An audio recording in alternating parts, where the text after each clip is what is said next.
اس وقت اہل پاکستان کو بہت ناگوار گزرا تھا یہ واقعہ،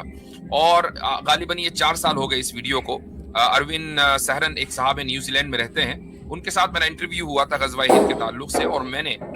یہ ثابت کیا تھا، بلکہ پاکستان کے اس وقت کے مفتی اعظم حضرت مولانا مفتی رفیع عثمانی صاحب رحمہ اللہ کی کتاب کے حوالے سے یہ ثابت کیا تھا کہ اکثریت کی محدثین میں، اور جو لوگ ان موضوعات سے دلچسپی رکھتے ہیں، علامات قیامت وغیرہ، ان کی رائے کے مطابق جب محمد بن قاسم رحمۃ اللہ علیہ کا حملہ ہوا تھا سندھ پر، تو اس وقت یہ جو آپ صلی اللہ علیہ وسلم کی پیشن گوئی ہے یہ پوری ہو چکی ہے، یعنی سن 711 ہجری میں۔ تو اب آپ یہ بتائیں کہ بلکہ ہجری میں نہیں، یہ اس میں عیسوی میں، تو آج سے اگر کوئی چیز 1350 1400 سال پہلے ہوئی ہے ایکسکیوز می، تو آج اس کے اوپر رونا کیسا؟ تو اب یہ جو ہوا یہ کہ پاکستان میں کچھ افراد ایسے ہیں جن کا میں نے اس ویڈیو میں بھی نام لیا ہے، کہ جنہوں نے اس حدیث کو کچھ اس انداز سے پیش کیا اپنی یعنی اس ایک خاص خیال رکھنے والے افراد کے خون کو گرمانے کے لیے کہ بھئی دیکھو آپ صلی اللہ علیہ وسلم نے تو پیشن گوئی کر رکھی ہے، لہٰذا بس اب دشمن کا جو وقت ہے وہ قریب آیا چاہتا ہے۔ اس طرح کا جو ہے خیال پیش کیا گیا، اور اس حدیث کو اتنا پیش کیا گیا اس طریقے سے مختلف پلیٹ فارمز کے اوپر، خصوصاً پاکستانی کانٹیکسٹ میں، کہ لوگوں کو یہ سمجھ میں آنے لگا گویا کہ یہ حدیث متواتر قرآن کریم کے برابر ہے۔ حالانکہ یہ چیز غلط ہے۔ ہمیں ہر چیز کو یعنی نیوٹرل ہو کر دیکھنا چاہیے، یہ نہیں کہ ہمارا ایک خاص ورلڈ ویو ہے، ہم ایک خاص پس منظر رکھتے ہیں، ہمارا ایک خاص نقطہ نظر ہے، تو اس نقطہ نظر سے ملتی جلتی ہمیں کوئی بات ملی ہم اس کو اچک لے جائیں اور اس کو پھر ہم پروپیگنڈے کے طور پر استعمال کریں، یہ چیز غلط ہے۔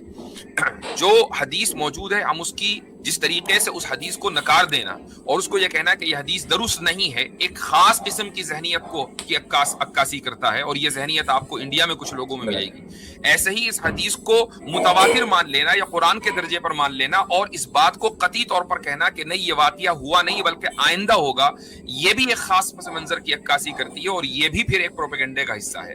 آپ کا جو درمیانی رویہ ہے وہ یہ ہے کہ حدیث موجود ہے، حدیث کا درجہ حسن کا ہے، چونکہ ملٹیپل چینز آف ٹرانسمیشن جس کو ہم مطابعات کہتے ہیں، تعدد طرق کہتے ہیں، اس کی وجہ سے اس حدیث کا درجہ حسن ہو گیا۔ اب یہ ہے کہ یہ واقعہ آگے ہوگا یا یہ واقعہ پہلے ہو چکا ہے، اس تعلق سے اکثریت کی رائے یہ ہے کہ واقعہ پہلے ہو چکا ہے، اور اگر نہیں ہوا تو بھائی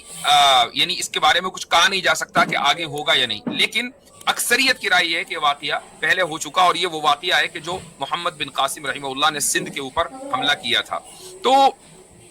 ہمیں اس تناظر میں اس چیز کو دیکھنا چاہیے۔ اب یہ کہ محمد بن قاسم نے کیوں حملہ کیا تھا، اس کے اوپر بھی میری ایک ویڈیو ہے کہ وہ کیا اسباب تھے کہ راجہ داہر کہ جس نے ٹیررسٹ اور دہشت گردوں کو پناہ دی ہوئی تھی، تو اس کے اوپر خلافت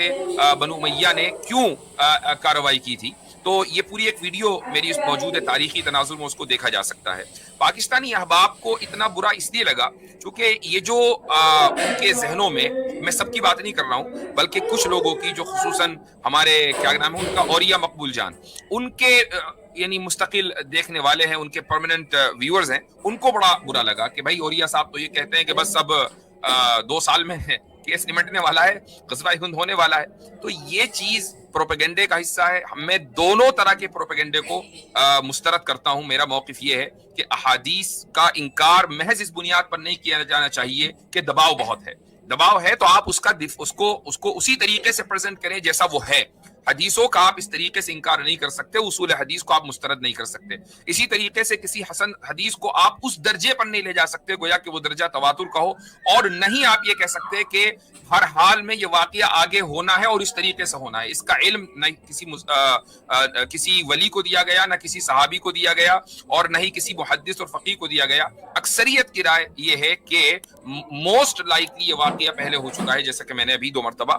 یہ بات رکھی ہے۔ تو یہ چند گزارشات تھیں، اور اس کے تعلق سے چونکہ غزوہ ہند کی بحث اس وقت انڈیا میں بڑی سوشل میڈیا کے اوپر ٹرینڈنگ میں ہے ایک خاص وجہ سے، اور وہ وجہ یہ ہے کہ ذرا سا پولیٹیکل اس وقت پریشر میں ہے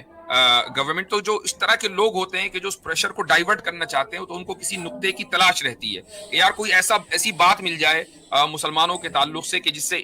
آپ ہندو مسلم کر سکیں اور ہندوؤں کو آپ مسلمانوں سے بدزن کر سکیں اور ان کی یہ دکھائیں کہ دیکھو یہ تمہیں مارنا چاہتے ہیں، یہ تمہیں ختم کرنا چاہتے ہیں، تاکہ جو ایک الیکشن کی جو سیاست ہے وہ سیاست کامیاب رہے۔ گزشتہ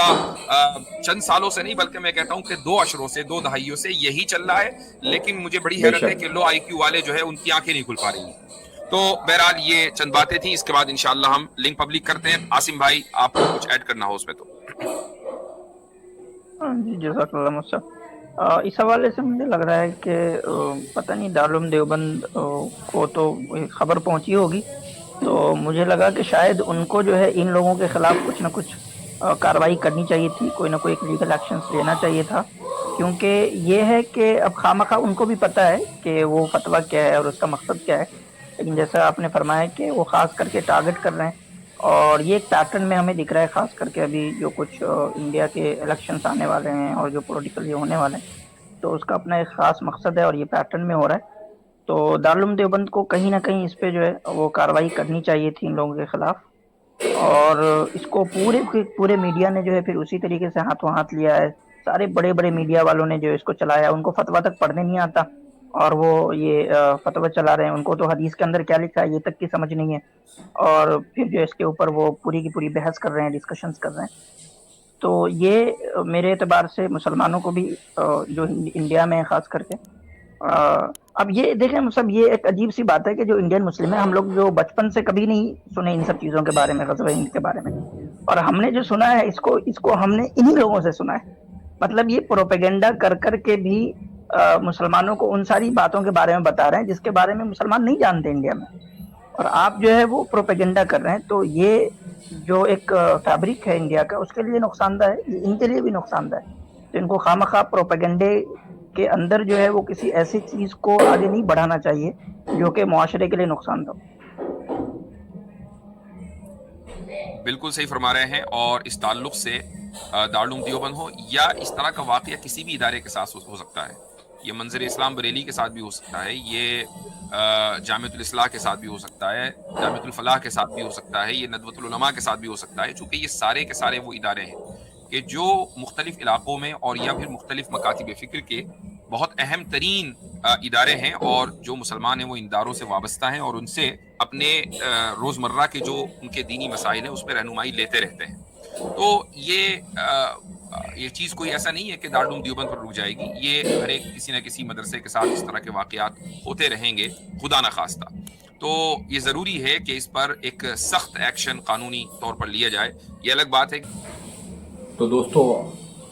ہماری ویڈیو کو لائک کریں اور اپنے دوستوں کے ساتھ شیئر کریں، بتائیں آپ کو ہماری ویڈیو کیسی لگ رہی ہے، اور ہمارے چینل کو سبسکرائب کیجیے۔ ملتے ہیں پھر انشاءاللہ۔ اللہ حافظ۔